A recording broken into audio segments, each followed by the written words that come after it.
মেহেরাব রেহমান পৃথিবীর সবচেয়ে কুৎসিত নাম। নামের কি বাহার! রেহমান আবার কি রহমান হলেও একটা কথা ছিল। যেমন তার ব্যবহার আচার আচরণ তেমন তার নাম। যে মানুষটাই কুৎসিত তার নাম আবার সুন্দর হবে কি করে? তোরে না ডাক্তার ফ্রিজের পানি খেতে বারণ করেছে? আমি মায়ের দিকে তাকিয়ে বোতলটা টেবিলে রাখলাম। কয়েক সেকেন্ড তাকিয়ে থেকে অবশিষ্ট পানিটুকু ঢকঢক করে পান করে ফেললাম। হাতের উল্টো পিঠে মুখ মুছে বললাম, বারণ করেছে বলেই খাচ্ছি। দিন দিন ফাজিলের চূড়ান্ত হচ্ছিস। আমাদের কোনো কথাই তো শুনিস না, এখন ডাক্তারের কথাও শুনছিস না। সমস্যা কি তোর? এত অবাধ্য কেন তুই? সমস্যা হচ্ছে ডাক্তার মেহেরাব রেহমান। অন্য কোনো ডাক্তার হলে নিশ্চয়ই নিষেধ শুনতাম। তোমরা আমাকে কেন তার কাছে নিয়ে গেছো? পরিচিত ডাক্তার থাকতে অন্য কারো কাছে যাব কেন? না গেলে নাই, আমার যা ইচ্ছে তাই করব। কর, যা ইচ্ছে কর, আমি আর কিচ্ছু বলবো না। মা রাগ করে প্রস্থান করলেন। আমার বড় আপু পড়ছিল, ওর মাস্টার্সের ফাইনাল পরীক্ষা চলছে, তাই বাবু নিয়ে চলে এসেছে এখানে। আপু বই বন্ধ করে শুধালো, মেহেরাব ভাইয়ার ওপর তুমি তো রাগ কেন? লোকটা ভীষণ অসভ্য আপু, সর্বদা মেয়ে মানুষের সাথে লটকে থাকে। কই, আমি তো কখনো দেখলাম না। দেখবে কি করে? তোমার দুই নয়নের তো শুধু দুলা ভাইয়ের বসবাস, তার মধ্যে তোমার আছে একটা ক্যাসেট। ক্যাসেটই সামলাবে নাকি? কে কার সাথে লটকে থাকে সেসব দেখবে। যদি কোনো বিয়ে বাড়ির অনুষ্ঠানে যাই, সেখানে সে মহান ব্যক্তি থাকবেই, আর তিনি থাকবেন মানেই চতুর্দিকে মেয়েদের আনাগোনা। দেখলে মনে হবে সে মিষ্টি আর চারিপাশে মাছি ভো ভো করছে। এইখানের দোষটা কোথায়? ও চারপাশের মেয়েরা থাকে, ও তো মেয়েদের পেছনে ঘোরে না। এইখানেই তো তার দোষ আপু। সে কি পারে না সেখান থেকে সরে যেতে? আবার প্রতি শুক্রবারে দেখি মাঠে ফুটবল খেলে, ক্রিকেট খেলে, মেয়েরা হাঁটতে বের হলে হা করে তাকিয়ে থাকে। তখন কি সে পারে না খেলা বাদ দিয়ে বাড়িতে চলে আসতে? 6টার দিন টানা হসপিটালে ডিউটি করিস, একটা দিন তো রেস্টেরও দরকার আছে। কিন্তু না, বান্দা রেস্ট নেবে না। আর রেস্ট নিলে মেয়েদেরই বা দেখবে কিভাবে? একটু আগে তার কাছ থেকে এলাম। কি হয়েছে জানো? একজন নার্স পারে না শুধু তার কোলে গিয়ে বসে, তখন সে একদম চুপ। কেন? তখন কি সে পারতো না নার্সকে ধমক দিতে? অথচ তাকে ধমক না দিয়ে কাকে ধমক দিল জানো? আমাকে। মাকে বলে আমি নাকি বেশি বেশি আইসক্রিম, কোক আর ঠান্ডা পানি খেয়ে ঠান্ডা লাগিয়েছি। আমার ঠান্ডা লাগুক, ঠান্ডার 14 গোষ্ঠী লাগুক, তাতে ওই ডাক্তার ব্যাটার কি? আমি কি খাবো কি খাবো না সেগুলোর মেনু ঠিক করে দেওয়ার সে কে? পুষ্পিতা থাম, তুই যেটা করছিস সেটা বাড়াবাড়ি। সব সময় সিচুয়েশনে একরকম থাকে না। তাছাড়া সে আমাদের প্রতিবেশী, বড় ভাইয়ের মতো।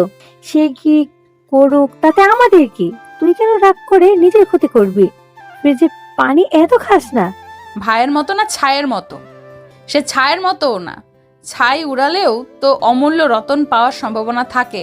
ভাব সম্প্রসারণে পড়নি, যেখানে দেখিবে ছাই উড়াইয়া দেখো তাই পাইলেও পাইতে পারো অমূল্য রতন। কিন্তু তারে উড়াইলে আর ফিরেই পাবো না, মেয়েদের নিয়ে গুম হয়ে যাবে। আই জাস্ট হেট হিম। আমি তাকে একদম পছন্দ করি না। তাতে তার কি? তোর পছন্দ করা না করা তার কিছুই আসা যাবে না। রাইট, তেমনি তার বারণ করাতেও আমার কিছু যায় আসে না। আমার যা ইচ্ছা তাই করব। মাও তো পারমিশন দিয়ে গেল, সুতরাং তুমি এখন আমায় নিয়ে মাথা না ঘামিয়ে পড়া শুরু করব। একটু পরে তোমার ক্যাসেট ঘুম থেকে উঠে কান্নাকাটি করে সারা বাড়ি মাথায় তুলে ফেলবে। আপু রেগে আগুন গরম দৃষ্টিতে তাকিয়ে বলল, তোর মতো ঘাটতেরা যার কপালে জুটবে তার জীবনটাই শেষ। আমি আপুর কথায় পাত্তা দিলাম না। ফ্রিজ থেকে কোকের বোতল নিয়ে বারান্দায় চলে গেলাম। রাগে পুরো শরীর আমার রিরি করছে। বেটা ডাক্তার গুনে গুনে আমার চেয়ে 8 বছরের বড়, কিন্তু দেখলে মনে হয় 20 বছরের টকবকে যুবক। যেমন তার কণ্ঠস্বর তেমন তার সৌন্দর্য। একটা ছেলেকে আল্লাহ এত কেন সুন্দর বানাবে? বিকেলে মেহেরাব ভাইয়ের ভাতিজি টুম্পা আমার কাছে পড়তে এলো। ওর হাতে অনেকগুলো চকলেট। কিছু চকলেট আমাকে দিয়ে বলল, আন্টি, এগুলো চাচু তোমাকে দিয়েছে। আমি যত্ন করে নখে নেল পলিশ পরছিলাম। টুম্পার কথা শুনে ওর দিকে তাকিয়ে বললাম, আমার জন্য চকলেট? টুম্পা ওপর নিচ মাথা ঝাঁকালো। আমি গম্ভীর ভান ধরে বললাম, ওই লটকা লটকি লোককে বলে দেবে আমি কোনো বাচ্চা নই, আমার জন্য যেন আর কখনো চকলেট না পাঠায়। আমি যেন ভুল কিছু ভেবেছি কিংবা ভুল কিছু বলেছি এবং সেটা সংশোধন করার জন্য দায়ে টুম্পা তড়িঘড়ি করে বলল, লটকা লতি কি আন্টি? চকলেট তো আমার চাচু পাঠিয়েছে। আমি ভ্রু কুঞ্চন করে বললাম, লতকা লতি না, কথাটা হবে লটকা লটকি। আর কথাটি তোমার চাচুকেই বলেছি। আমার চাচুর নাম তো মেয়রাব। তোমার চাচু যখন হয়েছিল তখন তো আর তোমার দাদা দাদি জানতেন না যে ভবিষ্যতে তোমার চাচু লটকালটকির স্বভাব হবে। টুম্পা মুখটা গোমড়া করে বলল। এটার মানে কি আন্টি? একটুখানি চুপ থেকে বলল, এটার মানে হচ্ছে মহৎ লোক, ভালো লোক। এখন তাড়াতাড়ি অঙ্ক বই বের করো। কালকে যে লসাগু গসাগু করতে দিয়েছিলাম করেছো? খাতা বের করো দেখি। ঘন্টাখানেক পড়িয়ে টুম্পাকে ছেড়ে দিলাম। তার মিনিট দুয়েকের মাঝে লটকালটকি সাহেব আমাদের বাড়িতে এলেন। চোখে মুখে দুর্দান্ত রাগ। ঘটনা কি এখনো ঠিক বুঝতে পারছি না। তিনি গম্ভীর হয়ে আমাকে বললেন, ছাদে এসো তো, কথা আছে। ঠান্ডায় আমার অবস্থা নাজেহাল। আমি তার দিকে ফিরেই হাঁচি দিয়ে বললাম, এখানেই বলুন। দেখে হাঁচি দিতে পারো না নাকি? আর এখানে বললে তোমারই সমস্যা হবে। আমি বাঁকা দৃষ্টিতে তাকিয়ে বোঝার চেষ্টা করলাম ঘটনা কি। পরক্ষণেই বললাম, ঠিক আছে আপনি যান, আমি আসছি। জলদি, আমার হাতে বেশি সময় নেই। বলে তিনি ধূপ ধাপ সিঁড়ি বেয়ে ছাদে চলে গেলেন। আমার মেজাজটা চটে গেল তার কথার ধরনে। ভাবখানা এমন যেন তিনি দেশের প্রাইম মিনিস্টার। হাতে সময় কম তো অমন নষ্ট ঘড়ি পরে এখানে আসা কেন? সময় বেশি আছে এমন ঘড়ি ব্যবহার করা যায় না? আমি বিড়বিড় করতে করতে ফ্রিজের কাছে গেলাম। এক হাতে পানির বোতল আর অন্য হাতে কোকের বোতল নিয়ে ফ্রিজ আটকানোর সময় পাশ থেকে আপু বলল, একটু আগেই কতগুলো ঠান্ডা পানি আর কেক খেলি, এখন আবার এগুলো নিয়ে কোথায় যাচ্ছিস? একজন বিশেষ লোককে জ্বালিয়ে পুড়িয়ে ভস্য করতে। আমি কোক খেতে খেতে ছাদে গেলাম। মেহরাব ভাইয়ের পরনে ধবধবে সাদা রঙের শার্ট, দেখতে সুন্দর লাগছে। এমন ভাবনা মনে আসতেই মনকে কড়া শাসন করতে লাগলাম। তিনি আমাকে দেখে যার পরানায় অবাক হয়ে বললেন, এসব কি? চোখে সমস্যা নাকি? দেখেন না, পানি আর কোক। ঠান্ডায় গলার অবস্থা কি হয়েছে খেয়াল করেছো? এর মধ্যে আবার কোক, ঠান্ডা পানি খাচ্ছো? হ্যাঁ খাচ্ছি। আমাকে নিয়ে এত মাথা ব্যথা করা লাগবে না আর। কেন ডেকেছেন সেটা বলেন। তিনি সম্ভবত রাগ কন্ট্রোল করার চেষ্টা করছেন। দাঁতের দাঁত চেপে বললেন, তুমি টুম্পাকে কি বলছো? কি বলেছি? সেটাই তো তোমার মুখ থেকে শুনতে চাচ্ছি। কত কথাই তো বলেছি। আপনি কোন কথা শুনতে চাচ্ছেন? তুমি ওকে বলেছো আমি লটকা লটকি লোক। এগুলো কেমন ধরনের শব্দ? একটা শিক্ষিত মেয়ে হয়ে এমন কথা তুমি বলো কি করে? সত্যি কথা বলতে শিক্ষিত আর মূর্খ আছে নাকি? সত্যি কথা সবাই বলতে পারে। এটা সত্যি কথা? এই ওয়ার্ড দ্বারা কি বোঝাতে চাও? আপনি যে সব সময় মেয়েদের সাথে লটকে থাকেন এটাই বোঝাতে চাই। রাগে দুঃখে তিনি বোধহয় কথা বলার ভাষাই হারিয়ে ফেলেছেন। এমনভাবে হা করে তাকিয়ে আছেন আমি যেন সেসব থোড়াই পরোয়া করি। আমাদের নীরবতা কাটলেও টুম্পার ডাকে। আমাদের পাশের বাড়িতেই তারা থাকেন।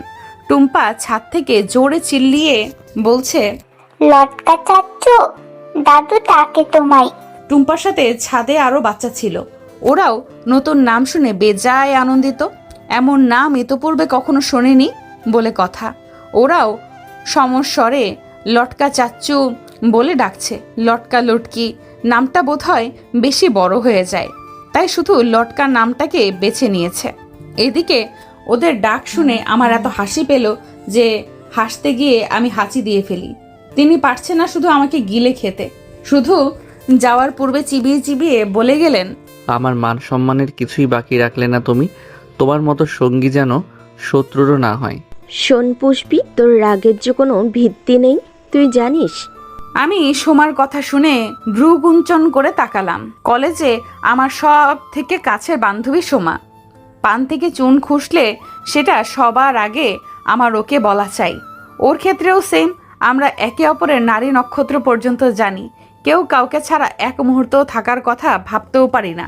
কোনো দিন আমি অথবা সুমা না এলে স্যার ম্যামরা সব সময় মজা করে জিজ্ঞেস করবে, কি ব্যাপার, আজকে সাথেরটা আসেনি?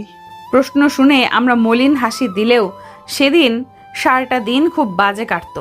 এমন না যে আমাদের সাথে কেউ মিশে না কিংবা মিশতে চায় না। অনেকেরই আমাদের প্রতি অগাধ কৌতূহল থাকা সত্ত্বেও কেন জানি আমরাই মিশতে পারি না। আমাদের এটাই মনে হয় যে আমরা দুজনেই দুজনের জন্য যথেষ্ট। আমাদের বন্ধুত্ব সম্পর্কে আমাদের দুই পরিবারও অবগত। সোমার ভাবি তো মজা করে এটাও বলে যে শেষমেশ আমরা 303 না হয়ে যাই। এইরকম হওয়ার অবশ্য একদম চান্স নেই। সোমার যে বয়ফ্রেন্ড সে খুব সরল মনের, আমাকে আপু ছাড়া কখনো কোনো কথা বলে না। সত্যি বলতে আমিও তাকে ভাইয়ের চোখেই দেখি। জিজু দুলাভাই ডেকে আধি ঘরওয়ালি এরকম মস্করা কেন যেন আমার ধাতে নেই। এমনকি আমার নিজের দুলাভাইকেও আমি ভাইয়া বলেই ডাকি। এই জন্য শুরুতে অনেকে অনেক কথা বলতো, আমি রসকস ছাড়া, আনরোম্যান্টিক ইত্যাদি ইত্যাদি। সেদিন ভাইয়া অর্থাৎ আপুর স্বামী আমার মাথায় হাত বুলিয়ে বলেছিল, মানুষের কথায় কান দেবে না, তুমি আমাকে ভাইয়া বলেই ডাকবে কেমন। আমি বোধহয় এক প্রসঙ্গ ছেড়ে অন্য প্রসঙ্গে চলে গেলাম। সোমার কাছেই বরং আবার ফিরে আসা যাক। মেহরাব ভাইকে আমি যে বাড়াবাড়ি রকমের অপছন্দ করি সেটা বোধহয় সোমার চেয়ে ভালো কেউ জানে না। প্রতিবার লটকা লটকি সাহেবের ওপর করা রাগ আমি সোমার উপরেই প্রয়োগ করি। সোমা কিছু বলে না, নীরবে আমার রাগ সহ্য করবে প্রথমে, তারপর বোঝাবে ওই লোকের ওপর রাগ করে কোনো লাভ নেই। আমি সোমার প্রশ্নের জবাব না দিয়ে পাল্টা প্রশ্ন করলাম, রাগের ভিত্তি কেন থাকতে হবে? না থাকলে রাগ কেন করতে হবে? তুই কি রাস্তার অপরিচিত কারোর উপরও রাগ করবি কখনো অযথা? কিন্তু তিনি তো আমার পরিচিত। আমি জানি সে তোর পরিচিত, শুধুই পরিচিত, কাছের কেউ কিন্তু নয়। আমরা রাগ তাদের ওপরই করি যারা আমাদের কাছের মানুষ, আপন মানুষ। পরিচিত হলেই যে তাদের উপর রাগ করার অধিকার আমাদের আছে তা তো নয়। এখন রাগ করার জন্য আমাকে অধিকার আদায় করতে হবে? তা নয়। আমাকে একটা কথা বলতো, তার উপর রাগ করে তোর কি লাভ? তোর কি আদৌ কোনো ফায়দা আছে? সে কি তোর বয়ফ্রেন্ড নাকি হাজবেন্ড? ছি, সারা দিন মেয়েদের সাথে লটকে থাকে, ওরকম একটা ছেলে আমার হাজবেন্ড অথবা বয়ফ্রেন্ড কি করে হতে পারে? সোমা শব্দ করে হেসে ফেললো। অবাক হয়ে জিজ্ঞেস করলাম, তুই হাসছিস কেন? তোর কথা ভেবেই হাসছি। হাসির কি এমন করলাম আমি?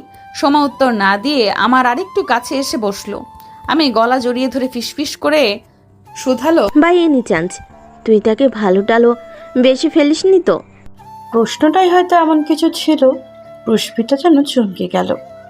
ভালোবাসা আর মেহেরাব, উত্তর মেরু আর দক্ষিণ মেরু কি কখনো এক হতে পারে?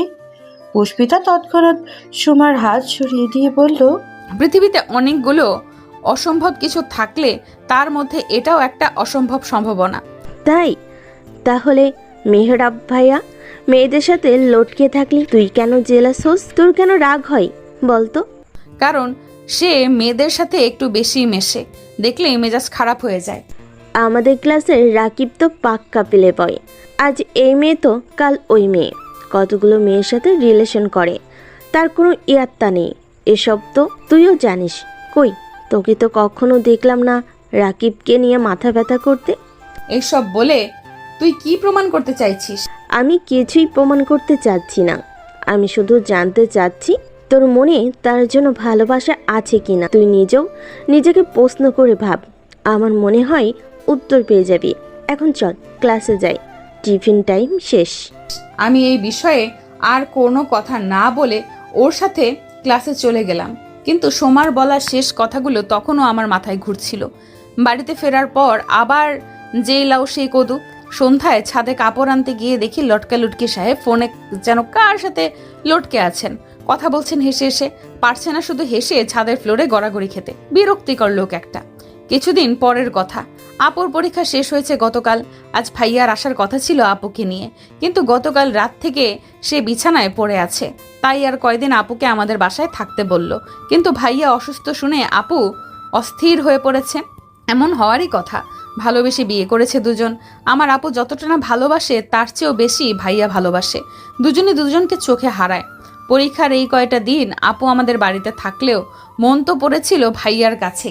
ভাইয়ার অফিস দূরে বলে ওরা আলাদা ফ্ল্যাটে থাকে। আপু এখানে মানে বাসায় ভাইয়া ডাকে। দেখাশোনা করার মতো কেউ নেই। ভাইয়া অসুস্থ শুনেই আপু ব্যাগপত্র সব গোছানো শুরু করেছে। বাবা সকালেই অফিসে চলে গেছে। 6 মাসের বাবু আবার এত ব্যাগ নিয়ে আপু তো একা যেতে পারবে না। তাই কলেজে ফোন দিয়ে আমাকে মা বাড়িতে নিয়ে এসেছে। এখন আপুর সাথে আমিই যাব। মা যেতে পারবো? কিন্তু মা চলে গেলে আবার বাবার খাওয়া দাওয়ার কষ্ট হবে, কারণ আমি এখনো রান্না বান্না রপ্ত করতে পারিনি। একটা প্লেট ধুয়েও বাড়িতে খেতে হয় না আমার। সেই মেয়ে কি আর বাড়ি সামলাতে পারবে? তাই আপুর সঙ্গে আমি রওনা দিলাম। বাড়ি ফিরে আপু ভাইয়াকে নিয়ে ব্যস্ত হয়ে পড়ে, বাবু আমার কাছে, শুধু খাওয়ার সময় আপুর কাছে দিয়ে আসে। এছাড়া ঘুম পাড়ানো, গোসল করানো, কোলে নিয়ে হেঁটে বেড়ানো, এই সবই আমিই করেছি। এই জন্য বোধ হয় খালামণিদের দ্বিতীয় মা বলা হয়। বাবুর নাম তো বলা হয়নি, ওর নাম পৃথা, আমার নামের সঙ্গে মিলিয়েই রাখা হয়েছে। নামটা সুন্দর না? আমি ঘুমন্ত পৃথার মুখে চুমু খেলাম। কিভাবে যে দেখতে দেখতে 5টা দিন কেটে গেল বুঝলামই না। বিকেলে বাবা আসবে নিতে। আজ আসলেও অবশ্য আজ যাওয়া হবে না, কাল সকাল সকাল চলে যাব।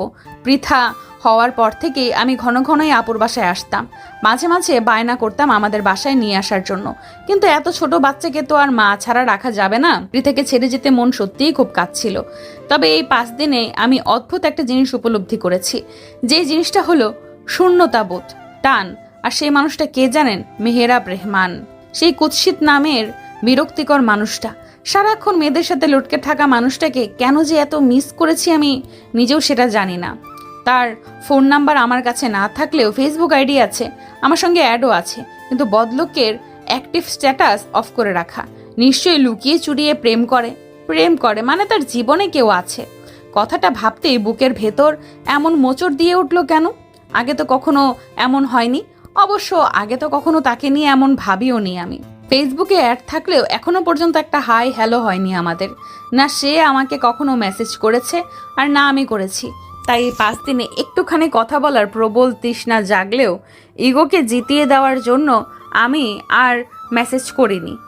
লুকিয়ে লুকিয়ে আইডি স্টক করেছি, ছবি দেখেছি, ব্যাস এই পর্যন্তই। পৃথাকে রেখে আসার কষ্ট বুকে নিয়েও বাড়িতে ফিরলাম আনন্দের সাথে। এর অবশ্য একটা কারণ আছে, অনেক দিন বাদে বিরক্তিকর লোকটাকে সামনে থেকে দেখতে পারবো হয়তো, তাই। আমাদের সকালে আসার কথা থাকলেও ভাইয়া আর আপু আসতে দেয়নি। আমরা রওনা দিয়েছি বিকেলে। বাড়িতে পৌঁছাতে পৌঁছাতে সন্ধ্যাও পেরিয়ে গেছে। রুমে গিয়ে আগে গোসল করে নিলাম। ভাবছি টুম্পার খোঁজ করার বাহানায় মাকে নিয়ে একটু ওই বাড়িতে যাব। এই সুযোগে বদলোকটাকেও দেখা হয়ে যাবে। গোসল শেষ করে চুল আছড়ে ড্রয়িং রুমে যাওয়ার পর মা বলল, তোর নাস্তা টেবিলে দেওয়া আছে, খেয়ে নিস। আমি একটু ওই বাসায় যাচ্ছি। ওই বাসায় মানে? টুম্পাদের বাসায়? হ্যাঁ। এ যেন মেঘনা চাইতে বৃষ্টি স্বরূপ ছিল আমার জন্য। আমি আনন্দে আটখানা হয়ে বললাম, আমিও যাব। কতদিন হলো টুম্পাকে দেখি না। আয় তাহলে। আমি খুশি মনে মায়ের সঙ্গে ওই বাসায় গেলাম। বুকের ভেতর কেমন যেন ঢিপঢিপ আওয়াজ হচ্ছে। এই বাসায় আগেও আমি বহুবার এসেছি, কই তখন তো এমন হয়নি। আজ তাহলে এমন হচ্ছে কেন? মা কলিং বেল চাপার পর দরজা খুলে দিলেন সেই লোকটাই, যাকে দেখার জন্য আমি তৃষ্ণার্ত ছিলাম। আজ শুক্রবার বলে পাঞ্জাবি পরেছেন, কি সুন্দর লাগছে দেখতে। এমন সুন্দর ছেলে দেখলে মেয়েরা তো লটকে যাবেই। তিনি চমৎকার হাসি দিয়ে আগে মাকে সালাম দিলেন, পরে আমাকে বললেন, আরে পুষ্পিতা, কেমন আছো তুমি? আজ আর একটুও রাগ হলো না আমার। আমি হেসে বললাম, ভালো আছি, আপনি?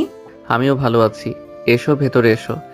আমি আর মা ভেতরে গিয়ে দেখলাম ড্রয়িং রুমে অনেক মানুষজন। এদেরকে আমি চিনি, সবাই তার আত্মীয় স্বজন। বাসায় কোনো অনুষ্ঠান ছিল নাকি কে জানে। মেহেরাব ভাইয়ার মা আমাদের দেখে আনন্দিত হয়ে বসতে দিলেন। এরপর মিষ্টি সহ আরো অনেক নাস্তা এনে আমাদের খেতে দিয়ে তিনিও পাশে বসলেন। আমি চুপ করে বসে থাকলেও আর চোখে বারবার তাকে দেখছিলাম। তিনি তখন টুম্পার সাথে খুনসুটিতে ব্যস্ত। আন্টি বারবার খেতে বলায় আমি চামচ দিয়ে কেটে একটু মিষ্টি মুখে পুড়লাম। মাও মিষ্টি খেতে খেতে বলল, তাহলে বিয়ে কি ফাইনাল? আন্টি সহাস্যে বললেন, হ্যাঁ ভাবি, অনেক চেষ্টার পর ছেলে মেয়ে তো পছন্দ হয়েছে। আল্লাহর রহমতে এখন বিয়েও ঠিক। আগামী মাসের 10 তারিখে বিয়ের ডেট ফিক্সড করা হয়েছে। ওরা আজ এসে মেয়েরাবকে আংটি পরিয়ে গেছে। আমরা আগামীকাল যাব মেয়েকে আংটি পরাতে। মিষ্টি আর আমার গলা দিয়ে নামলো না। আমি অবিশ্বাস্য দৃষ্টিতে আন্টির দিকে তাকিয়ে আছি। তার বলা কথাগুলো শুনছি। সবকিছু কেমন যেন ঘোরের মতো লাগছে। মেহেরাব ভাইয়ের বিয়ে ঠিক হয়ে গেছে। মাত্র 5 দিন বাড়িতে ছিলাম না আমি। এই কয়দিনে যে এত কিছু ঘটে যাবে কল্পনাতীত ছিল। এখনো সব অবিশ্বাস্য লাগছে। কিন্তু আন্টি মেয়ের ছবি দেখিয়েছেন, দেখতে বেশ সুন্দরী, নামটাও সুন্দর, রূপা। সেও পেশায় একজন ডাক্তার, তবে নতুন, 2 মাস হবে ডাক্তারি পাশ করেছে। হোক নতুন, তবুও তো ডাক্তার। মেহেরাব ভাইয়া নিজে একজন ডাক্তার, সে বিয়ে তো একজন ডাক্তারকেই করবে। আমার মতো কলেজ পড়ুয়া মেয়েকে তো আর বিয়ে করবে না। কিন্তু এসব আমি মনকে বোঝাতে পারছিলাম না কোনোভাবেই। অনেকক্ষণ রুম থেকে বারান্দা থেকে রুম পর্যন্ত পাইচারি করে সুমাকে ফোন দিয়ে বললাম। সব শুনে সুমা নিজেও স্তব্ধ। প্রথমে তো বিশ্বাসই করতে চাইলো না, বরং কঠিন স্বরে বলেছিল, সবসময় মজা ভালো লাগে না। তোর মনে হয় এই বিষয় নিয়ে আমি মজা করব? তার মানে সত্যি তার বিয়ে ঠিক হয়েছে? হ্যাঁ। কি অদ্ভুত, নিজের অনুভূতিটা এত দেরি করে কেন বুঝলি রে পুষ্পি? সোমার আদরে আশকারা পেয়ে আমার ভেতরে জমে থাকা কান্নাগুলো আবার বাঁধ ভেঙে বেরিয়ে এলো। কোনো জবাবও দিতে পারছিলাম না আমি। ওপাশ থেকে সোমার বিস্মিত স্বর ভেসে আসে, তুই কাঁদছিস? আমি উত্তর না দিয়ে কল কেটে দিলাম। এত কষ্ট কেন হচ্ছে আমার? এর পরের সময়গুলোতে আমাকে কঠিন পরীক্ষা দিতে হলো। ভালো না থেকেও এক বুক কষ্ট পুষে রেখে বাড়ির মানুষের সামনে হাসি খুশি থাকার অভিনয় করাটা যে কতটা কষ্টকর সেটা আমি এই প্রথম অনুভব করতে শিখলাম। এমনও হয়েছে যে কান্না করেছি 5 মিনিট হয়নি, অথচ এরপরেই আবার মায়ের সাথে হেসে কথা বলেছি। আস্তে আস্তে অবশ্য নিস্তব্ধ হয়ে যেতে লাগলাম। এই নিস্তব্ধতা যেন বাবা কিংবা মায়ের চোখে না পড়ে, সেজন্য কলেজ থেকে ফিরে বেশিরভাগ সময়ই বই সামনে নিয়ে বসে থাকতাম। এর দুটো সুবিধা: এক, বাবা মা ভাবতো আমি পড়ছি, তাই আর বেশি কাছে আসতো না, বিরক্ত করতো না। 2, এই সুযোগে আমি নিজের মতো করে কাঁদতে পারতাম। চেষ্টা করতাম নিজেকে ব্যস্ত রাখার। কলেজে গেলে সুমার সঙ্গে কিছুটা হলেও আমাকে স্বস্তি দিত। সবচেয়ে বেশি কষ্ট হতো যখন আমি মেহেরাব ভাইকে দেখতাম। আগে তার হাসি দেখলে রাগ লাগতো, এখন তার হাসি দেখলে কষ্ট হয়। বারংবার মনে হয় এটা তো সুখের হাসি, কিছুদিন পর বিয়ে করবে, বউ থাকবে তার। নিশ্চয়ই এইসব ভেবে খুশিতে আটখানা হয়ে থাকে সব সময়। কলেজ থেকে বাড়ি ফেরার পথে বাস থেকে নামার পর মেহেরাব ভাইয়ার সঙ্গে দেখা হয়ে গেল। তার সঙ্গে তার বড় ভাই ভাবি আর মা ছিল। আমাকে দেখেই তিনি একগাল হেসে জিজ্ঞেস করলো, কি ব্যাপার পুষ্পিতা, কলেজ থেকে ফিরলে নাকি? আমি মলিন হেসে মাথা দোলালাম। ভদ্রতা সূচক জিজ্ঞাসা করলাম, আপনারা সবাই কোথায় যাচ্ছেন? এই তো একটু শপিং করতে যাচ্ছি। ভাবি তখন মেহেরাব ভাইয়াকে পিঞ্চ মেলে দুষ্টুমি করে বলল, শুধু শপিং বলছো কেন? বলো যে বিয়ের শপিং করতে যাচ্ছি। উনি হাসছেন, কিছুটা লজ্জাও পেয়েছেন বোধহয়। তার এই সুখের হাসি আমার সহ্য হচ্ছিল না, বুকটা এফোর ওফোর করে দিচ্ছিল। আন্টি তখন বললেন, যাবে নাকি আমাদের সাথে? চলো যাই, বিয়ের কেনাকাটাও আমাদের কিছু হেল্প করলে না হয়? আসলে আন্টি বাড়িতে থাকলে যেতাম, মাত্র কলেজ থেকে ফিরছি, একটু ক্লান্ত আর কি। তাও তো ঠিক, সমস্যা নেই, তুমি বাড়িতে গিয়ে রেস্ট নাও। ধন্যবাদ আন্টি, কিছু মনে করবেন না প্লিজ। না না পাগলি মেয়ে, কি মনে করব, সাবধানে যেও তুমি। আচ্ছা। আমি আর মেহেরাব ভাইয়ের দিকে তাকালাম না। বলা চলে তার সুখের হাসি পুনরায় দেখার সাহস হলো না আমার। রিকশায় উঠে পুরোটা পথ কাঁদতে কাঁদতে বাড়ি ফিরলাম আমি। ভালোবাসায় এত বিরহ কেন? মন থেকে চাইলেই আসলে সব সময় সব কিছু পাওয়া যায় না, এর জন্য ভাগ্য থাকা লাগে। কিন্তু এতটাও ভাগ্যবতী আমি নই। সময়ের প্রহর ফুরিয়ে মেহেরাব ভাইয়ের বিয়ের দিন ঘনিয়ে এসেছে। ভেবেছিলাম তার বিয়ের আগ দিয়ে আমি আপুর বাসায় চলে যাব, কিন্তু আমার ভাবনায় পানি ঢেলে গায়ে হলুদের আগেই দিনই ভাইয়া আর পৃথাকে নিয়ে আপু আমাদের বাড়িতে চলে এসেছে। বাধ্য হয়ে বাড়ির সবার সঙ্গে আমাকেও গায়ে হলুদের অনুষ্ঠানে যেতে হয়েছে। আমার বুকের ভেতরটা যন্ত্রণায় জ্বলে পুড়ে ছাই হয়ে গেলেও সবার সামনে প্রাণ খোলা হাসি দিতে হয়েছে। চারপাশে সবার এত হাসি আনন্দ সব আমার গলায় কাটা হয়ে বিচ্ছিল। ধীরে ধীরে মানুষটা অন্য কারো হয়ে যাচ্ছে, অথচ আমি কিছুই বলতে পারছি না, কিছুই করতে পারছি না। সবচেয়ে আফসোস তো এটা ভেবে লাগে যে মানুষটা জানে আমি তাকে কত ভালোবাসি। ড্রেসিং টেবিলের সামনে বসে যখন নানান রকম চিন্তা ভাবনা করছিলাম, আপু তখন পিঠে চাপড় দিয়ে বলল, আর কতক্ষণ বসে থাকবি, চল তাড়াতাড়ি। মেহেরাব ভাইয়ের সাথে বরযাত্রী আমরাও যাচ্ছি। বাবা নিষেধ করলেও আঙ্কেল শোনেনি। দুজনের মাঝে সখ্যতা বন্ধুত্ব বেশ গাঢ় কিনা। অন্যদিকে আবার মায়ের এক আন্টি গলায় গলায় ভাব, সুতরাং আমাদের না তাদের কাছে টিকে থাকতে পারলো না। আল্লাহ যে এ কোন কঠিন পরীক্ষা নিচ্ছে কে জানে। বাড়ি থেকে বেরিয়ে গাড়িতে উঠে বসেছিলাম, তখন গাড়ির জানলা দিয়ে দেখলাম মেহেরাব ভাইয়া ও তার বন্ধুরা আসছে। সবাই বেশ হাসাহাসি করছে। আমার চোখ আটকে ছিল অফ হোয়াইট রঙের শেরওয়ানি পরে বর্ষাজা মেহেরাব ভাইয়ের দিকে। বর্ষাজে তাকে এত সুন্দর লাগছে, সঙ্গে তার মিষ্টি হাসি। সে যখন ফুল দিয়ে সাজানো গাড়িটাতে উঠে বসলো, তখন আমার বুক থেকে ভারী দীর্ঘশ্বাস বেরিয়ে আসে। একটু কাঁদতে পারলে ভালো লাগতো, বুকটা এত ফাঁকা ফাঁকা লাগছে। আমি পৃথার তুলতুলে নরম শরীরটা বুকে জড়িয়ে নিয়ে আড়ালে চোখের পানি ফেললাম। কেউ যদি ভালোবাসার ব্যাপারে আমার কাছে পরামর্শ চায় তাহলে প্রথমেই তাকে ভালোবাসতে নিষেধ করব। ভালোবাসার যে বড্ড বিরহ আর বিষাদ। কনের বাড়ি পৌঁছানোর পর কনের পরিবার সবাইকে সাদরে গ্রহণ করলেন। চারপাশে কেমন যেন শিথিলতা। আমার কোনো কিছুই ভালো লাগছিল না। সবাইকে আগে খেতে দেওয়া হলো। আমার গলা দিয়ে কোনো খাবারই নামছিল না। খাবার নেড়ে চেড়ে নষ্ট করে আমি উঠে গেছি। পৃথাকে কোলে নিয়ে একপাশে চুপ করে বসে রইলাম। আর মাত্র কিছু সময়ের ব্যবধান, এরপরে সে চিরদিনের জন্য অন্য কারোর হয়ে যাবে। অথচ আমি একটাবার নিজের মনের কথাটাও বলতে পারলাম না। সবার খাওয়া দাওয়ার পাট চুকে যাওয়ার পর কাজী সাহেব যখন বিয়ে পড়ানোর ব্যাপারে এগোতে চাইলেন, তখনই শরীর শীতল করার মতো খবর পেলাম কোণে নেই। বরযাত্রী পৌঁছানোর আগেই সকালে পালিয়ে গেছে। কিন্তু এ কথা তারা কিভাবে বলবেন বুঝতে পারছিলেন না। তারা আঙ্কেলের হাত ধরে ক্ষমা চাইলেন, অনুনয় বিনয় করলেন। এই খবরে কার কেমন মনের অবস্থা হলো জানি না, তবে আমি এত বেশি খুশি হয়েছি যে ইচ্ছে করছিল এই নীরব পরিবেশে গান ছেড়ে একাই নাচি। মেয়ের এমন কর্মকাণ্ডে কনের পরিবার লজ্জিত। তার ক্ষমা চাওয়ারও মুখ নেই। বড় মেয়ের বদলে এখন তারা তাদের ছোট মেয়ে স্বর্ণালীর সাথে মেহেরাব ভাইয়ের বিয়ে দিতে চাচ্ছে। এ কথা শুনে আমার খুশি উবে গেল, মেজাজ গেল চোটে। এটা কেমন ধরনের কথা হলো? আমি মেহেরাব ভাইয়ের দিকে তাকালাম। রূপা আপু পালিয়েছে কথাটা শোনার পর যেমন স্তব্ধ হয়েছিল, এখনো সেরকমই আছো। স্বর্ণালীর সাথে বিয়ের কথা শুনে বিশেষ কোনো পরিবর্তন হলো না। আঙ্কেল বেশ কিছুক্ষণ চুপ করে থেকে বললেন, ঠিক আছে, আমি একটু ছেলের সঙ্গে আলাদা কথা বলে ভেবে জানাতে চাই। কনের পরিবার রাজি হয়ে গেল। বরযাত্রী সবাইকে আলাদা কথা বলার সুযোগ দিয়ে কনের পরিবার, আত্মীয় স্বজন সবাই চলে গেলেন। এখন সবাই আলাপ আলোচনা করছে কি করা যায়। সবার আঙ্কেল মেহেরাব ভাইকে জিজ্ঞাসা করলেন, তুমি কি চাও? আমার ভীষণ ভয় হতে লাগলো। তিনি যদি রাজি হয়ে যান, আমি আর কিছুই ভাবতে পারছিলাম না। আমার মাথাও কাজ করছিল না। শুধু একটা জিনিসই আমার মস্তিষ্কে গেঁথেছিল যে এই সুযোগটা আমাকে কাজে লাগাতে হবে, নিজের মনের কথা জানাতে হবে। ময় মুরব্বী সব ভুলে গিয়ে লজ্জা শরমের মাথা খেয়ে আমি বললাম মেহেরাব ভাইয়ের সামনে গিয়ে, আমি আপনাকে ভালোবাসি। উপস্থিত সবার রিয়াকশন কেমন হলো আমি জানি না। মাথা তুলে তাকাতেও পারছি না। শুধু এতক্ষণ যে চাপা আলাপ আলোচনা চলছিল সেই সব থেমে গেছে। আমার দৃষ্টি নত।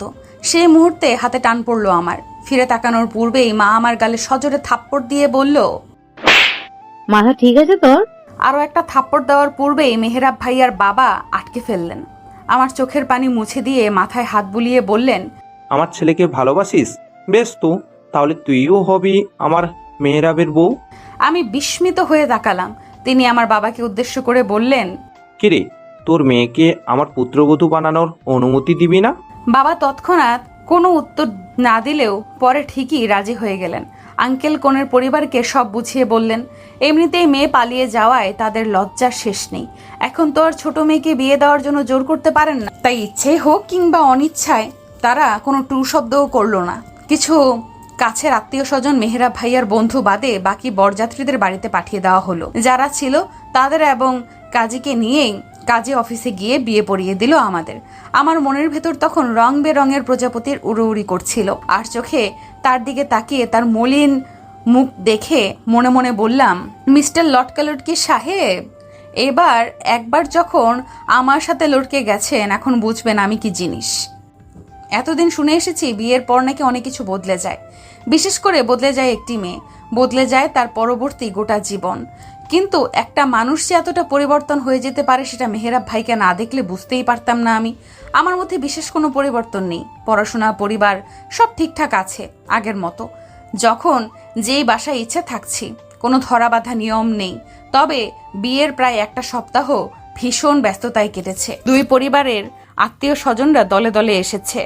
যতটা সম্ভব আপ্যায়নের ব্যবস্থা করা হয়েছে সবাই আবার চলে যেতেই সবকিছু স্বাভাবিক হয়ে গেছিল। কেবলমাত্র বদলে গেছিল আমার আর মেহেরাব ভাইয়ের মধ্যকার কথাবার্তার আদান প্রদান। বিয়ের দিন থেকেই প্রয়োজন ছাড়া সে আমার সাথে কথা বলে না। এমনকি আমি তাকে আমার সামনে হাসতেও দেখিনি। এক বিছানায় ঘুমানোর পরেও কখনো ভুল করেও তার হাত আমার গায়ে পড়েনি। রাতে যে কাত হয়ে ঘুমাতো, সকালে সেই কাতেই ঘুম থেকে উঠতো। একটা মানুষ এভাবে কেমন করে ঘুমাতে পারে আমি বুঝি না। প্রথম বিষয়গুলো স্বাভাবিকভাবে নিলেও এখন কেমন যেন লাগে। সবচেয়ে খারাপ লাগে সে আমার সাথে কোনো কথা বলে না। আগে তো খুব খোঁজখবর নিত, রাগারাগি করতো, ঝগড়াও হতো আমাদের। আর এখন কাছাকাছি থেকেও মনে হয় মাঝখানে কত দূরত্ব। সোমার সাথে বিষয়টা নিয়ে কথা বলেছি আমি। সোমার সাজেশন ছিল আমি যেন সরাসরি মেহেরাব ভাইকে কথাগুলো জিজ্ঞেস করি। গতকাল রাতে আমাদের বাসায় ছিলাম, সোমার সাথে ফোনে কথা বলে মনে হলো আসলেই কিছু বিষয় তার সাথে খোলাসা করা দরকার। আমি এই বাড়িতে যাওয়ার পর শাশুড়ি মায়ের সঙ্গে দেখা হলো। আমি তাকে কখনো মা আবার কখনো আন্টি বলেও সম্বোধন করি। তিনি বললেন, এত দেরি করে আসলে কেন? নাস্তা করবে আসো। আমি খেয়ে এসেছি। মেহেরাব ভাইয়া বাসায় নাকি হাসপাতালে চলে গেছে। মা মুচকি হেসে বললেন, বোকামি, এখনো ভাই ডাকো? আমি কিছুটা লজ্জা পেয়ে মাথা নত করে ফেললাম। মা বললেন, ঘরেই আছে, বের হবে একটু পর। আচ্ছা বলে আমি রুমে গেলাম। তিনি রেডি হচ্ছিলেন। একবার দরজায় আমার দিকে তাকিয়ে আবার নিজের কাজে ব্যস্ত হয়ে পড়লেন। আমি মনে মনে কথাগুলো গুছিয়ে নিলেও সব যেন এলোমেলো হয়ে গেল। যা যা বলবো বলে ভেবে এসেছিলাম তা তো বলতেই পারলাম না। উল্টো কাঁদো কাঁদো স্বরে জিজ্ঞেস করে ফেললাম, আপনি আমার সাথে এমন করছেন কেন? তিনি বেশ স্বাভাবিকভাবেই বললেন, কেমন করছি? এই যে ভালো মতো কথা বলেন না। ভালো মতো কথা বলা তো দূরে থাক, আপনি তো আমার সাথে কথাই বলেন না। বলি তো। দরকার ছাড়া একটা কথাও বলেন না আপনি আমার সাথে। রাগ করেছেন আমার উপর? রাগ করবো কেন? এই যে আমার সাথে বিয়ে হয়েছে তাই? সেরকম কিছু না। তাহলে কি ভালোবাসি বলে অবহেলা করছেন? তিনি এবার আমার দিকে তাকিয়ে দীর্ঘশ্বাস নিলেন। আমার চোখের দিকে তাকিয়ে বললেন, সবকিছু আসলে এত দ্রুত ঘটে গেছে যে আমি এখনো সবকিছুর সাথে মানিয়ে নিতে পারছি না। এর মানে কি? কিছু না, দেরি হয়ে যাচ্ছে, আমার যেতে হবে। আমি আর কিচ্ছু বলতে পারলাম না, তাকে আটকাতেও পারলাম না। শুধু খুব স্পষ্টভাবে তার সূক্ষ্মভাবে এড়িয়ে চলাটা বুঝতে পারছিলাম। আর সব বুঝেও আমার কিছু করার নেই, শুধুমাত্র মৌনতা ছাড়া। তার পরিবর্তনের সাথে সাথে আমার মনও বিষিয়ে যাচ্ছিল। আগে সেই চঞ্চলতা যেন কোথায় পালিয়ে গেল। হঠাৎ করেই আমি হাসতে ভুলে গেলাম। ভালোবাসায় যে এত যন্ত্রণা তা তো জানতাম না। ভালো তো আরো অনেকেই বাসে, কই তারা তো আমার মতো যন্ত্রণা নেই। তারা তো ঠিকই ভালো আছে ভালোবাসার মানুষটার সাথে। তাহলে আমার ভালোবাসার কমতিটা ঠিক কোথায়? তার পরিবর্তনের রেশ আমার মাঝেও এমনভাবে প্রবেশ করে যে আমি বাড়ির কারোর সাথে স্বাভাবিক কথাটা পর্যন্ত বলি না। চারপাশে সব কিছু নিয়ে বিরক্ত হয়ে গেছি আমি। বিয়ের প্রথম দিকে চেষ্টা করতাম তার কাছে কাছে থাকার, দুষ্টুমি করার। এই তো সেদিনের কথা। ভেবেছিলাম আমার চঞ্চলতা তার পছন্দ। খুব শখ করে পেছন থেকে জড়িয়ে ধরে গালে একটা চুমু খেয়েছিলাম। তিনি গম্ভীর স্বরে বলে উঠলেন, সব সময় সবকিছু ভালো লাগে না পুষ্পিতা, এসব একদম করবে না। সেই যে তার রাগী স্বর আমার কর্ণকুহরে প্রবেশ করলো, সেই সাথে প্রস্থান করলো আমার ভেতরকার সকল চঞ্চলতা, শখ ইচ্ছে সব। সেই থেকে আমি নিজেও যেন গুটিয়ে গেলাম, কিছুটা দূরত্ব গড়ে নিলাম। এই বাড়ির চেয়ে নিজের বাড়িতেই বেশি থাকতাম। কেউ কিছু জিজ্ঞেস করলে বলতাম আমি ওই বাসায় ঠিক মতো পড়া হয়নি, ঘুম হয় না। বড়রা কি বুঝেছে জানি না, কিন্তু তারা হঠাৎ করেই একটা সিদ্ধান্ত নিলেন। সন্ধ্যায় দু পরিবার একসাথে বসলেন। আমাদেরও ডাকা হলো। তারা আমাদের আলাদা স্পেস দেওয়ার জন্য ঘুরতে যেতে বলল, যাকে আধুনিক ভাষায় হানিমুন বলে সবাই। সবার সামনে তিনি কিছু না বললেও রাতে আমাকে একা বললেন। মা জোর করাতে আজ রাতে এখানেই থেকে যেতে হয়েছে। যখন ঘুমানোর জন্য রুমে এলাম তিনি শান্ত কণ্ঠে ডাকলেন, পুষ্পিতা। আমি এখন অনেক ব্যস্ত, কিন্তু বাড়ির মানুষ তো সেটা বুঝবে না। তুমি ওদেরকে বলবে যে এখন কোথাও যাব না আমরা। আমি তাচ্ছিল্য করে হাসলাম। অন্ধকার রুমে সেই হাসি নজরে এলো না হয়তো তার। অবশ্য তার চোখে যখন আমার পরিবর্তনটাই আটকায়নি, সেখানে হাসি আর এমন কি। আমি কোনো দ্বিমত না করেই বললাম, আচ্ছা বলবো। Thank you. কেন? আমার কথা রাখার জন্য। ব্যাপার না, ঘুমান।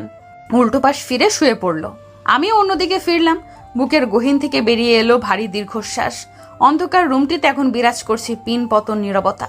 সম্পর্কের টানাপোড়েনে আমি হাঁপিয়ে উঠেছি। আমি যদি আগে কখনো একটুও টের পেতাম যে ভালোবাসলে এত কষ্ট পেতে হয়, তাহলে বিশ্বাস করুন কাউকে ভালোবাসার মতো এমন বিশাল দুঃসাহস দেখাতাম না। মনের জমিনে যখন ভালোবাসা নামক বীজের দৈহিকতা বাড়ছিল, ঠিক তখনই উপড়ে ফেলে দিতাম। এখন আমার ভালোবাসায় ভয় হয়, ভীষণ ভয়। আমার জন্য এমন কিছু অপেক্ষা করছে জানলে হয়তো আমি কখনো বিয়েটাও করতাম না। তাছাড়া এই বিয়ের মানে কি? যাকে ভালোবাসি তাকে নিজের করে পেয়েছি ঠিকই, কিন্তু সেটা শুধুমাত্র কাগজে কলমে। মানসিকভাবে ভালোবাসায় আমি তাকে পাইনি। আমার এত বেশি কষ্ট হয় যে মিথ্যে হাসি দিতে গেলেও বুকে টান পড়ে, চিনচিনে একটা ব্যথা হয়।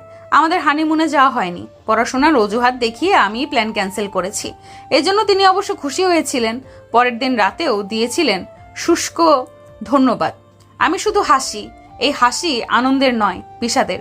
পরের সপ্তাহ থেকে আমার টেস্ট পরীক্ষা, কিন্তু আমি কিছুই পারি না। সারাক্ষণ বইয়ে মুখ গুজে থাকলে কি হবে? পড়া তো আর আমার হয় না। বাড়ির সবার ধারণা ছিল মেয়ে খুব পড়ছে, একদম বিরক্ত করা যাবে না। কিন্তু ভেতরে ভেতরে আমি যে পুরো শেষ হয়ে যাচ্ছিলাম এটা কাউকে বোঝাতে পারছিলাম না। আমি চাচ্ছিলামও না কেউ বুঝুক। বুঝেই বা আর কি হবে? আমার এই পরিণতির জন্য তো আমি নিজেই দায়ী। ভালোবাসার মতো দুঃসাহস দেখিয়েছি, শাস্তি তো আমার প্রাপ্যই। আমি জানি আমার পড়াশোনা কিচ্ছু হবে না, তবুও বই নিয়ে বসে আছি। আমার মা এলো গরম দুধ নিয়ে, টেবিলের ওপর গ্লাসটা রেখে মাথায় হাত রাখলো, নরম সুরে ডাকলো, পুষ্প। আমার ভেতরটা যেন মুহূর্তেই গুড়িয়ে গেল। ঝরঝর করে কেঁদে ফেললাম আমি। মা আমার মাথাটা তার বুকে চেপে ধরে বলল, আমার পরিটার এত দুঃখ কেন? আমি উত্তর দিতে পারলাম না। এতটা দিন শুধু সোমা জানতো আমি কিসের মধ্যে দিয়ে যাচ্ছি। বুকে আগলে আমাকে মানানোর চেষ্টা করত, কিন্তু তবুও কোথাও কিছুর যেন একটা কমতি ছিল। আমারও খুব ইচ্ছে করতো একটু মায়ের কোলে মাথা রেখে মন ভরে কাঁদি। কখনো বা ইচ্ছে করতো ওই মানুষটার বুকে মাথা রেখে সব কষ্টগুলো উগরে দিয়ে জিজ্ঞেস করি, কেন আমায় একটু ভালোবাসেন না? কিন্তু সবার সব ইচ্ছে কি আর পূরণ হয়? হয় না, আমারও হয়নি। মা হোক কিংবা সে, কারোর সামনেই আমি নিজেকে ভেঙে চুরে প্রকাশ করতে পারিনি।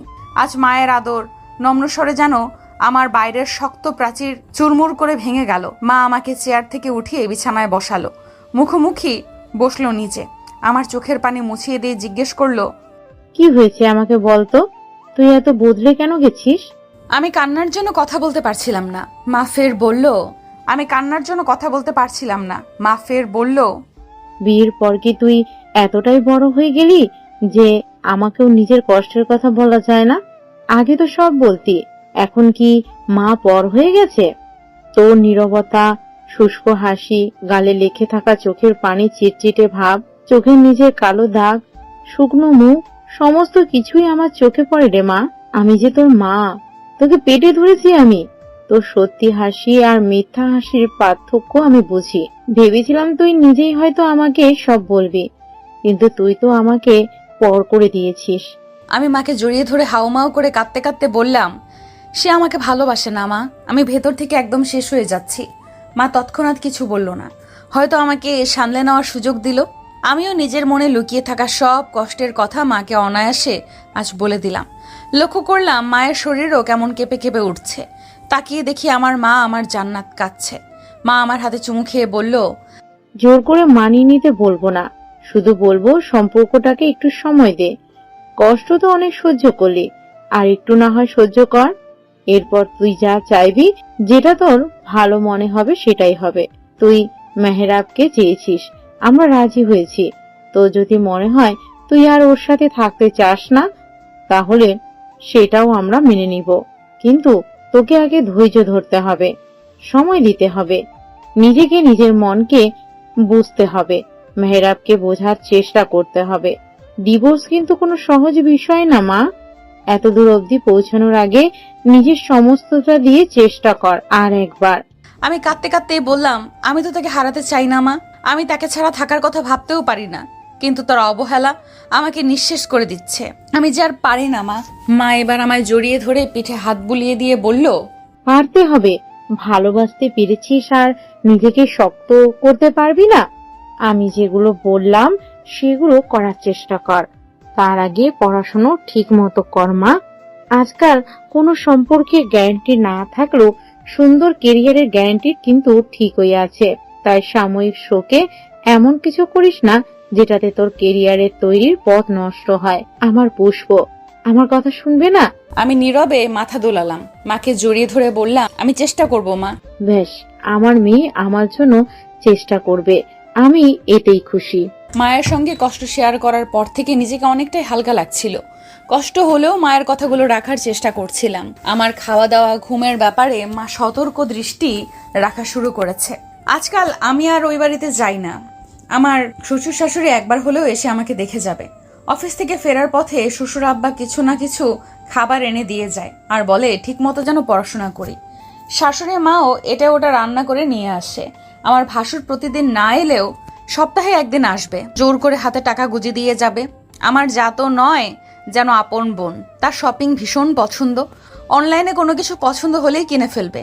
আগে নিজের জন্য কিনলেও এখন থেকে দুটো করে কেনে। একটা আমার জন্য বরাদ্দ। 2-3 দিন পরপরই এটা ওটা নিয়ে এসে বলবে, দেখো তো পুষ্পিতা, এটা কেমন হয়েছে, পড়ে দেখো। আমি মন থেকে গ্রহণ করি। এমনকি ছোট টুম্পাও আসে নিয়ম করে, আমার সাথে গল্প করে, হাসে, সময় কাটায়। আসে না শুধু ওই মানুষটা যার জন্য আমি অপেক্ষায় থাকি, প্রতীক্ষায় থাকি। এমনকি আসে না তার কোনো মেসেজ কিংবা ফোন কলও।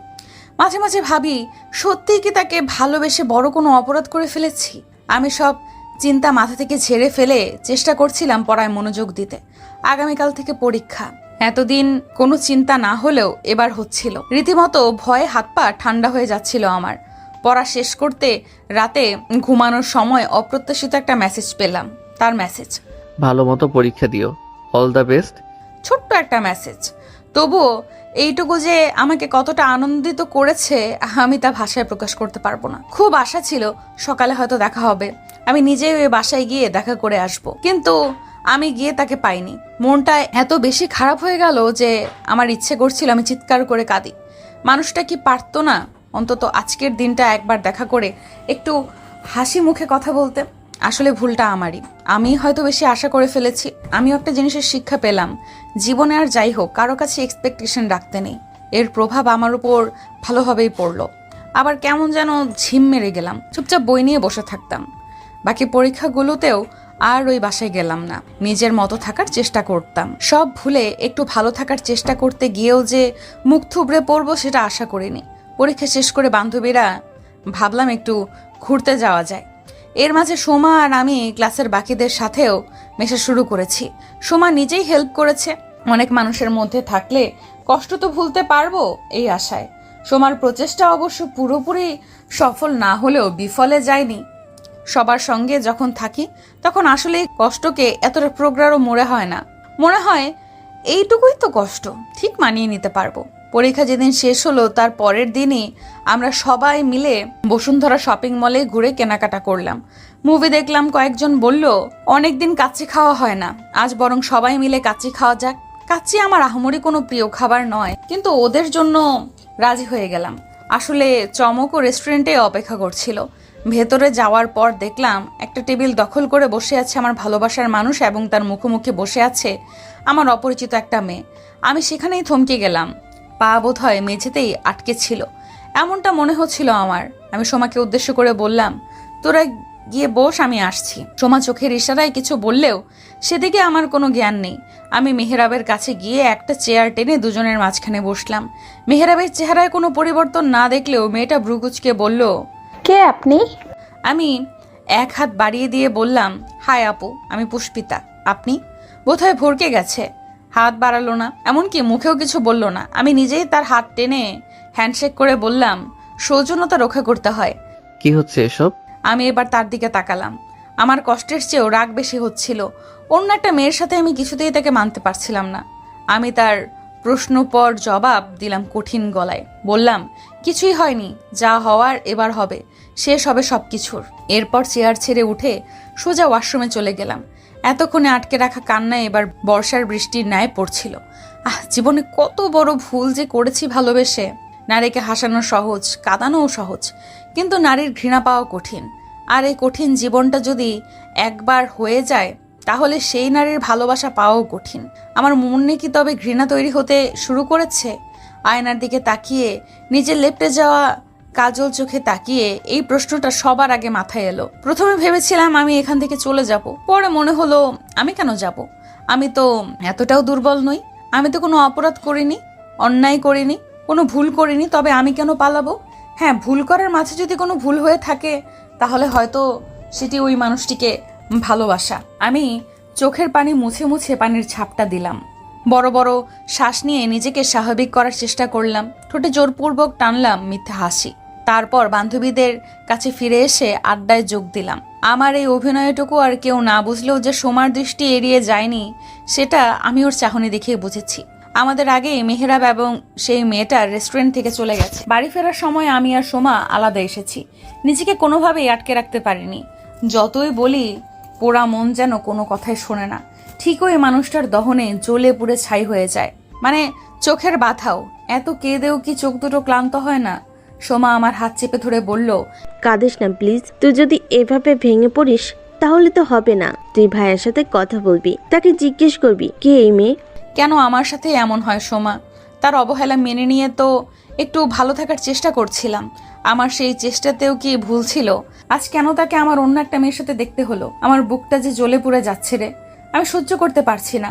সোমারও বোধ হয় আর সান্ত্বনা দেওয়ার ভাষা নেই, শুধু আমার মাথাটা টেনে ওর কাঁধে রেখে এক হাতে জড়িয়ে ধরলো আমাকে বাড়িতে পৌঁছে দিয়েও ও বাড়ি ফিরেছে। আমি আমাদের বাসায় না ঢুকে মেহেরাবদের বাসায় ঢুকলাম। আমার ধারণা ছিল সে বাসায় নেই, না থাকাটাও স্বাভাবিক ছিল, কিন্তু ভাবি যখন দরজা খুলে দিয়ে বলল, আরে পুষ্পিতা, কি ব্যাপার বলো তো? আজ তোমার বর আগে বাড়িতে ফিরলো, আবার তুমিও অনেক দিন পর এলে এই বাড়িতে। আমি তখন অবাক না হয়ে পারলাম না, কাঠিন্যতা লুকিয়ে হাসার বৃথা চেষ্টা করলাম। ভাবি আমাকে যাওয়ার জন্য জায়গা করে দিল। আমি কোনো রকম ভদ্রতা দেখালাম না, দরজায় নকও করলাম না, সোজা চাপিয়ে রাখা দরজা খুলে ভেতরে ঢুকে গেলাম। তিনি ল্যাপটপ নিয়ে বোধহয় কোনো কাজ করছিলেন। আমাকে দেখে তার মাঝে কোনো ভাবাবেগ দেখা গেল না, একদম ভাবলেশীন। আমি সোজা কাজের কথায় চলে এলাম, বললাম, আপনার সঙ্গে আমার কথা আছে। তিনি ল্যাপটপ থেকে চোখ না ফিরিয়ে বললেন, বলো, শুনছি। কাজ রাখেন এখন। আমি তো শুনতে পাচ্ছি, তাই না?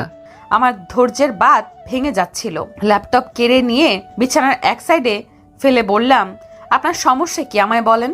তিনি বেশ শান্ত কণ্ঠে বললেন, কোনো সমস্যা তো নেই। সমস্যা না থাকলে এমন করছেন কেন? বিয়ের পর থেকে আমাকে ইগনোর করে যাচ্ছেন কেন? কি করেছি আমি? আপনাকে ভালোবাসা ভুল ছিল আমার? কখনো একটাবার খোঁজ নিয়েছেন আমার? কখনো জানতে চেয়েছেন আমি কেমন আছি, কি চাই?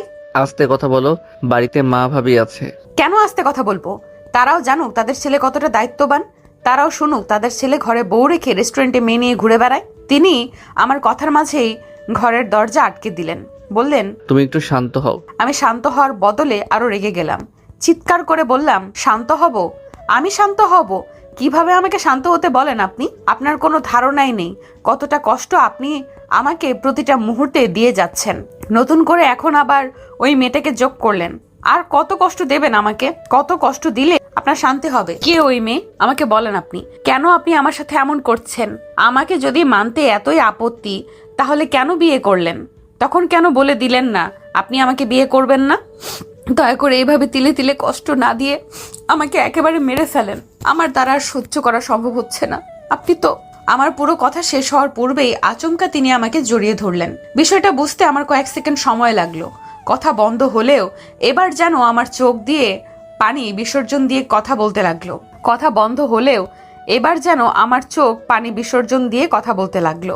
মেহরাব আমার মাথায় হাত বুলিয়ে বলল, কেঁদো না পুষ্প, ফুলের চোখে পানি মানায় না। আমি ছিটকে দূরে সরে গেলাম। তার একটুখানি আহ্লাদে তো আর আমার এতদিনের কষ্ট, রাগ, অভিমান সব মুছে যেতে পারে না। আমি কাঁদতে কাঁদতে বললাম, ফুলের চোখে পানি মানায় না? না সোনা। তাহলে কেন কাঁদান? I am sorry. সত্যি সরি? হ্যাঁ গো। কিসের জন্য? তোমায় কষ্ট দেওয়ার জন্য।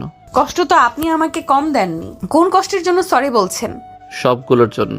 আমি থম মেরে রইলাম। এত শত অভিযোগ থাকা সত্ত্বেও যেন কিছুই বলতে পারছিলাম না। সে আমার হাত টেনে ফের জড়িয়ে ধরলো। আমি এবার গলে গেলাম না। কঠিন স্বরে জিজ্ঞেস করলাম, এসব আহ্লাদ কেন দেখাচ্ছেন হঠাৎ? তুমি এমন কঠিন করে কেন প্রশ্ন করো? কারণ আপনি আমাকে এমন বানিয়েছেন। মেহেরাব চুপ করে রইল। আমি বললাম, আমি জানি আপনি আমাকে ভালোবাসেন না। আমাদের সম্পর্কটা অনেকটাই পরগাছার মতো আপনার কাছে। গলার কাটা হয়ে বিঁধে আছি তো, কোনো সমস্যা নেই। কথা দিচ্ছি আমি আপনার জীবন থেকে চলে যাব। তার আগে আমার শুধু কিছু প্রশ্ন আছে আপনার কাছে, সেগুলোর উত্তর চাই আমি। এরপর সময় মতো মুক্তি পেয়ে যাবেন। যদি মুক্তি না চাই? চাইবেন না কেন? বিয়ের দিন থেকে মুক্তিই চেয়ে আসছেন, শুধু মুখে বলতে পারেননি এতদিন।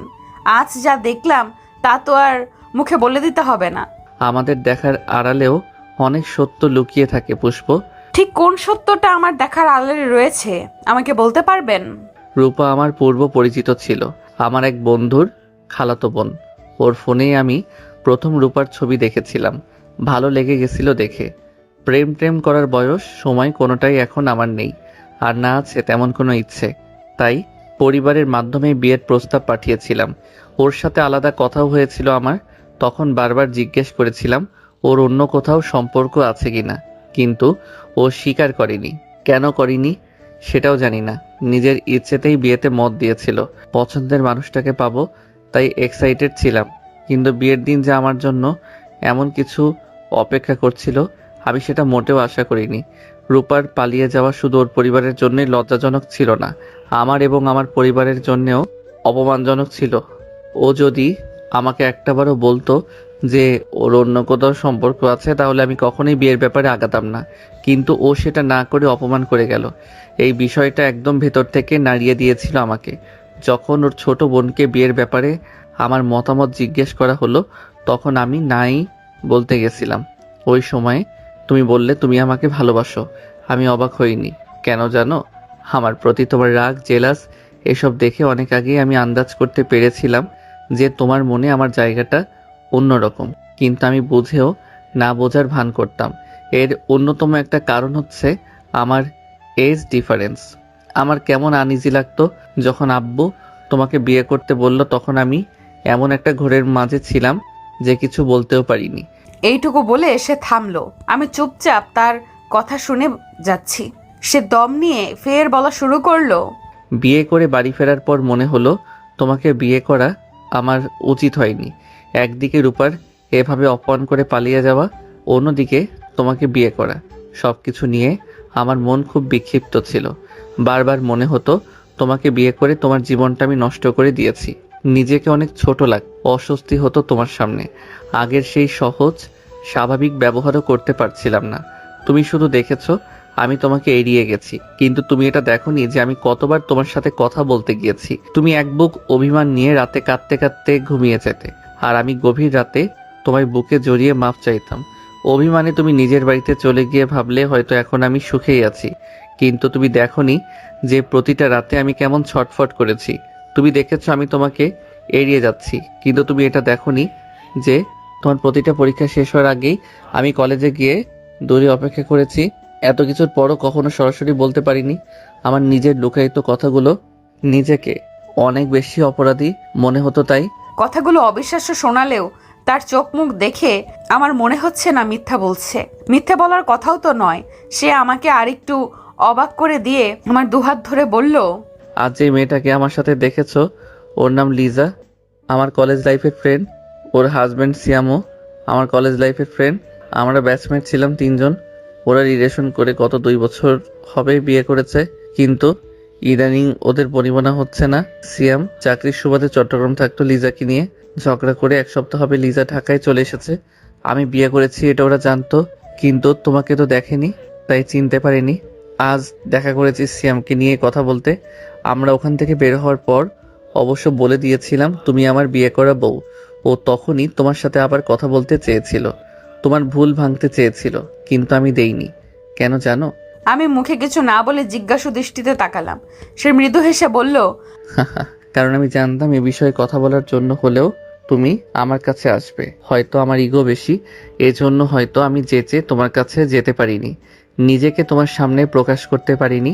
তাই এই সুযোগটাও আমি হাতছাড়া করতে চাইনি। তাই সব কাজ রেখে এই সময়ে আমি বাসায় বসে আছি, শুধু তোমার অপেক্ষায়। আমি অবাক বিস্ময়ে তাকিয়ে আছি। সে আবার 2 হাতের পিঠে চুমু খেয়ে আমার দুগালে হাত রেখে বলল, আমি তোমাকে হারাতে চাই না পুষ্প, ভালোবাসি তোমাকে আমার প্রিয় ফুল। নিজেকে নিয়ন্ত্রণে রাখা আর সম্ভব হচ্ছিল না। ঠিকই কেঁদে ফেললাম এবার। সে আমাকে বুকে জড়িয়ে বলল, তোমার প্রতি অনেক অন্যায় করে ফেলেছি আমি, সেজন্য আমি অনুতপ্ত। আমাকে তুমি ক্ষমা করে দাও ফুল।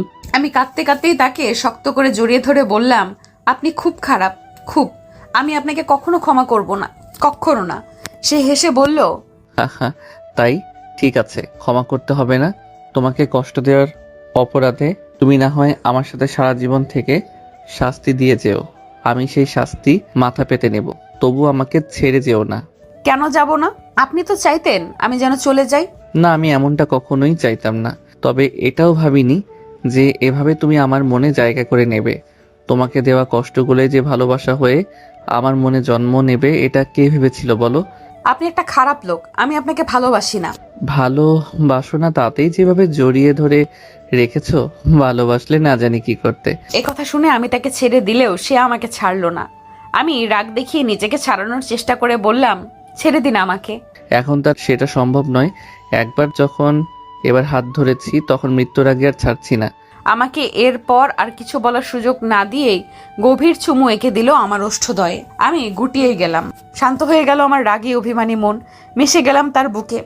খুশিতে আনন্দে কাঁদতে কাঁদতে বললাম, আপনাকে ছেড়ে আমি কি করে থাকবো? ভালোবাসি তো আমি। ভালো তো আমিও বাসি। মৌনতা কাটিয়ে এবার পূর্ণতা দেই চলো সম্পর্কটাকে। আমি তার কথা না বুঝে জিজ্ঞাসু দৃষ্টিতে তাকাতেই সে বলল, বোঝনি? উহুম। এজন্যই বাচ্চা মেয়েদের বিয়ে করতে নেই, সব একদম হাতে কলমে শেখাতে হয়। ভালোবাসি ভালোবাসি শুধু মুখে বললেই হবে? এতদিন মৌনতা পালন করে দুজন যে সম্পর্কটাকে অপূর্ণ রাখলাম সেটাকে পূর্ণতা দান করতে হবে না? এখনো বোঝনি? আমি দুদিকে মাথা নাড়ালাম। আসলেই বুঝতে পারিনি আমি। এবার সে ধৈর্য হারা হয়ে বলল, উফ, আর মুখে কিছু বলতে পারবো না। এরপর আমাকে কোলে নিয়ে বিছানায় বসিয়ে যখন জানালা লাগিয়ে দিচ্ছিল তখন বুঝলাম মৌনতার বদলে পূর্ণতার মানে। এত লজ্জা আর ভয় লাগছিল, সেই সাথে অদ্ভুত একটা অনুভূতি আর আনন্দও লাগছিল। আনন্দ তো হবেই, অবশেষে মানুষটা যে আমাকে ভালোবাসলো। আজ তো পৃথিবীর বুকে সবচেয়ে সুখী মানুষ আমি। তার ভালোবাসার প্রতিটা ছোঁয়া স্পর্শে এতদিনের জমায়িত মৌনতা একটু একটু করে ভাঙতে লাগলো। সব ভালোবাসার মানুষগুলোর ভালোবাসা এইভাবেই পূর্ণতা পাক। মৌনতা না আসুক কারো জীবনে। সমাপ্ত। নিয়মিত গল্প পেতে আমাদের সাথে থাকুন। বেশি করে কমেন্ট এবং লাইক করুন, তাহলে পরবর্তী গল্পগুলো খুব তাড়াতাড়ি আসবে।